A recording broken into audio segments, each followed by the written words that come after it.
आपने अपने सिस्टम में नया नया आर्टिफिशियल इंटेलिजेंस टूल लगाया। आप ऑफिस पहुंचे, काफ़ी एक्साइटेड थे और आपने उसको आते ही एक इंस्ट्रक्शन दिया to summarize the vendor contract. आप एक्सपेक्ट कर रहे थे कि जो मैं चाह रहा हूँ वो रिजल्ट आएगा, बड़ा मज़ा आएगा। बट सिस्टम ने 2-3 लाइन्स में बहुत नीट एंड क्लीन एक समरी दे दी। जब आपने उसको रिव्यू किया तो पता चला उसमें वो इंपॉर्टेंट क्लॉज ही नहीं है जो आप एक्सपेक्ट कर रहे थे।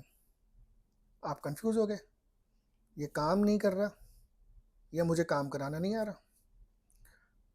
फिर आपने एक और इंस्ट्रक्शन दिया। आपने एक फाइल अपलोड की, उसमें बोला explain the budget variances. Now you are again excited that this is going to give me a result. उसने एक वेग जेनरिक समरी बना के आपके सामने दे दी। अब आप सोच रहे हैं कि एआई टूल तो बहुत पावरफुल होता है, ये बताया गया था, बट ये काम नहीं कर रहा। ये काम नहीं कर रहा है, मुझे काम करना नहीं आ रहा। So today we will untangle the ABCD of how AI works. Myself Prashant Shekhar and welcome you all in Untangle with Prashant. Hope you'll enjoy this podcast. Before we start the podcast, request you all to subscribe the channel so that we can bring a valuable content to you. So, in today's podcast, we'll untangle the elementary how AI works. और आज हम समझेंगे कि traditional AI और generative AI में क्या फ़र्क होता है। प्रॉम्प्ट, जिसकी बात हम बहुत लोग कर रहे हैं, प्रॉम्प्ट क्या होता है, वीक प्रॉम्प्ट किसको कहते हैं, स्ट्रॉन्ग प्रॉम्प्ट क्या है जो इफेक्टिव होता है, क्या क्या कैरेक्टरिस्टिक होते हैं वो प्रॉम्प्ट जो इफेक्टिवली काम करते हैं। हम ये भी समझेंगे कि लार्ज लैंग्वेज मॉडल काम कैसे करता है। And we will also try to understand हम एआई टूल को इफेक्टिवली कैसे काम करा सकते हैं और कॉस्ट इफेक्टिव भी कैसे रहे वो, क्योंकि ये बहुत इंपॉर्टेंट है कि हम एआई को आज यूज़ कर रहे हैं, अगर इफेक्टिवली यूज़ ना करें तो कॉस्टली हो जाता है।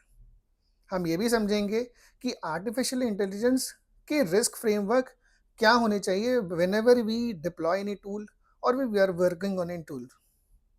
सो ट्रेडिशनल एआई एक तरीके से हिस्टोरिकल पैटर्न को स्टडी करता है, रूल बेस्ड काम करता है, और जो इन्फॉर्मेशन आपने उसको फीड कर रहे हैं उसको रूल बेस्ड जो आप मैकेनिज्म आपने डेवलप किया है उस बेसिस पे प्रोसेस करके आपको एक्सेप्शन दे देता है। एग्जाम्पल, ऑडिट फील्ड में कॉन्टिन्यूस ऑडिटिंग टूल इस्तेमाल की जाती है। वो टूल भी काम ऐसे ही करता है कि आपने उसमें एक डिफाइंड रूल बनाया। फॉर एग्जाम्पल, आपने कोई थ्रेशोल्ड बनाई कि कोई भी ट्रांजेक्शन इस थ्रेशोल्ड से ऊपर जाएगा, आप उसको एक्सेप्शन रिपोर्ट करेंगे।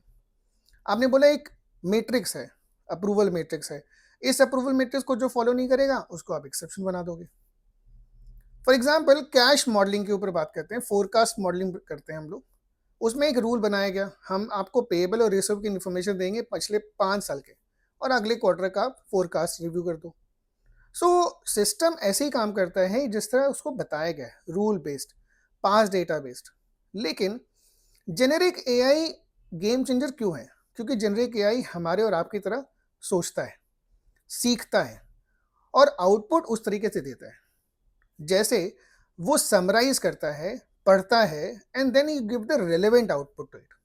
आपने एक लीज क्लासिफिकेशन इन्फॉर्मेशन मांगी, आपने एक लीज इन्फॉर्मेशन को अपलोड किया, आपने बोला कि इसको क्लासिफाई कर दो, इसमें क्या क्या रेलेवेंट इन्फॉर्मेशन है, क्या रेलेवेंट क्लॉजेज हैं, क्या परफॉर्मेंस ऑब्लिगेशन है, क्या पेनल्टी है।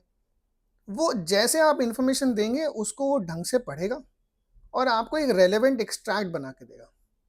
या आपने कोई स्टैंडर्ड ऑपरेटिंग प्रोसीजर को पुश किया और आपने बोला इस प्रोसीजर को पढ़ें और मुझे बताओ इसमें क्या क्या असेशन रन कर सकते हैं, इस एसओपी के अंदर क्या लूपहोल्स हैं, क्या गैप्स हैं, किन रिस्क को कवर नहीं किया गया। ऐसी इंफॉर्मेशन को वो पढ़ता है, he start reading it, summarising it and giving with the reason. आपने एक एक्सट्रैक्ट डाला अग्रीमेंट का और आपने बोला मुझे ये 4-5 चीज़ें चाहिए और मुझे स्टेबल फॉर्म में चाहिए। The moment you mention all those information relevant for your output, आपको इंफॉर्मेशन फेच करके आप जैसा चाह रहे हैं वैसा बना के दे देता है। सो अगर मैं बॉटम लाइन ये है कि ट्रेडिशनल एआई क्या हुआ ये बताता है, बट जनरेटिव ये एआई ये बताता है कि क्या हुआ और इसका मतलब क्या है। So it start giving a perspective to it, it start giving a thought to it.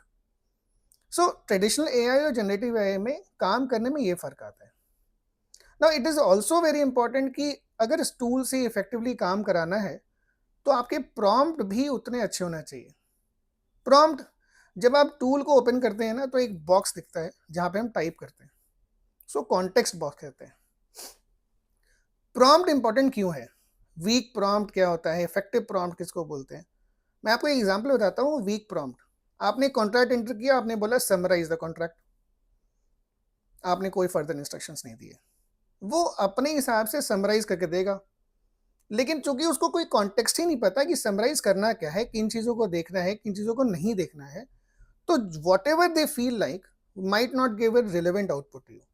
But अगर आपने उस कॉन्ट्रैक्ट को एंटर किया और आपने बोला इसकी परफॉर्मेंस ऑब्लिगेशन को आइडेंटिफाई करो, इसके पेनल्टी क्लॉजेस को आइडेंटिफाई करो, what are the information obligation toward the organization वो बताओ, ताकि हम रेवेन्यू रिकग्निशन में भी हेल्प कर सकें।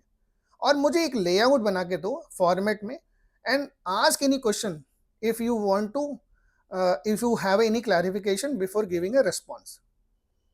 इन दो प्रॉम्प्ट में फर्क क्या है? पहले प्रॉम्प्ट में स्टेटमेंट है, सोच लो जो करना है कर लो, लेकिन दूसरे प्रॉम्प्ट के अंदर क्लियर डिफाइंड टास्क है, इंफॉर्मेशन दी गई है कि मुझे क्या चाहिए। सो अगर मैं समराइज करूं तो एक अच्छे प्रॉम्प्ट की 4-5 कैरेक्टरिस्टिक है।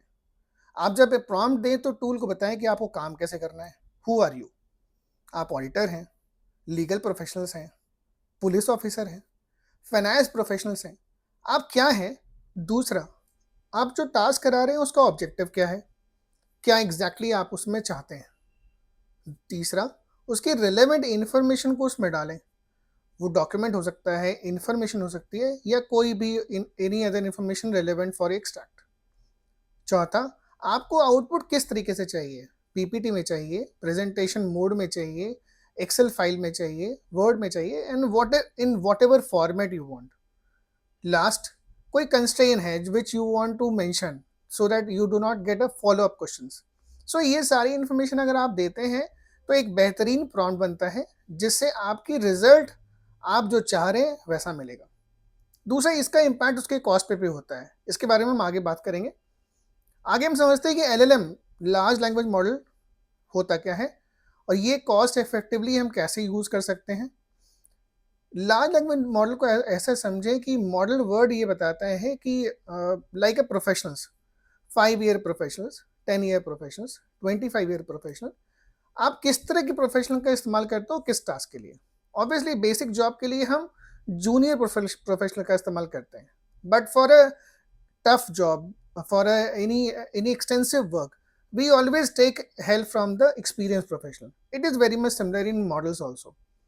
आप मॉडल को अगर आप कॉन्टेक्स्ट विंडो के पास देखेंगे तो वहाँ मॉडल मेंशन होते हैं, सोनेट है, हाइकू है, फैबल है, ओपस है। So these are models. ये मॉडल उनके काम के हिसाब से हैं, जो इफेक्टिव काम कराना चाहते हैं, टफ जॉब कराना चाहते हैं, उनके मॉडल्स अलग हैं। डे टू डे एक्टिविटी में मॉडल्स इस्तेमाल डिफरेंट होता है, तो उनके नाम भी अलग अलग हैं। सो वन इंपॉर्टेंट फैक्टर, किस टास्क के लिए किस मॉडल का इस्तेमाल करना है, ताकि ऐसा ना हो 2+2=4 पूछने के लिए आपने पीएचडी से पूछा हो, रिजल्ट आपको 4 ही मिलेगा, लेकिन चूंकि पीएचडी से पूछा है तो कॉस्ट ज़्यादा पड़ती है, तो 2+2 के लिए तो आप स्कूल के बच्चे से पूछ सकते हैं। Similarly, model selection for a job is very important for a cost perspective. दूसरा, एलएलएम हम जब इंग्लिश में लिखते हैं तो वो इंग्लिश नहीं समझता, जो भी हम इसमें इनपुट करते हैं उसको ब्रेक करता है, और जो ब्रेक करता है वो टोकन्स में ब्रेक करता है। ऐसे समझ लीजिए करेंसी है फॉर एनी ट्रांजेक्शंस। जितने आप इनपुट देते हैं उतना वो ब्रेक करता है, उतनी टोकन्स में कन्वर्ट होता है, और जिस मॉडल पे इस्तेमाल हो रहा है उस हिसाब से वो चार्ज करता है। तो जो आप इनपुट दे रहे हैं, जो प्रोसेसिंग हो रही है, जो आपके पास आउटपुट आ रहा है, इन सबको मिलाकर जो खर्चा आता है वो एक ही कॉस्ट है। इसीलिए जैसे हमने कहा कि prompt should be very concise, relevant, it should not be vague, so that AI do not hallucinate and give you information which is not relevant for you. So to summarize, what is important कि वो cost effective हो। पहला, context एक बार लिखो, लेकिन ठीक से लिखो, so that it give you better result. Relevant information he share करो, ये नहीं कि पूरी information पूरी फाइल शेयर कर दी। What is relevant for your output, बस उतना शेयर करो। इंफॉर्मेशन जो आपको चाहिए वो कितने वर्ड्स में चाहिए, किस फॉर्मेट में चाहिए, स्पेसिफाई कीजिए। If you want to have in 10 words, 15 words, 100 word 500 word वो मेंशन होना चाहिए, so that your output is given in that fashion only. दूसरा, अगर कोई इन्फॉर्मेशन ऑलरेडी आप शेयर कर चुके हैं, फॉर एग्जाम्पल आपने कोई डॉक्यूमेंट शेयर किया है, उसको आप रीशेयर मत कीजिए, रेफरेंस दीजिए, ताकि system do not take lot of information and utilize more token. So ये कुछ इन्फॉर्मेशन है जो हमारे लिए यूजफुल है, ताकि हमारा जो जर्नी है फॉर एआई वो कॉस्ट इफेक्टिव हो सके। ना to understand risk, we should ensure that AI एक पावरफुल टूल है, बट अगर ठीक से यूटिलाइज नहीं किया गया तो बेनिफिट से ज़्यादा कॉस्ट देता है। So to avoid that, our prompt should be very effective so that we avoid any further costing. दूसरा, data confidentiality very important, that we should ensure that confidential data are maintained and we are compliant with that. Over reliance on automation is always a problem, so we should ensure that we have a dual check on the output and avoid any hallucination. So, with this, we are at the end of the podcast. Thanks for watching with patience. We'll come back with some more better, interesting content.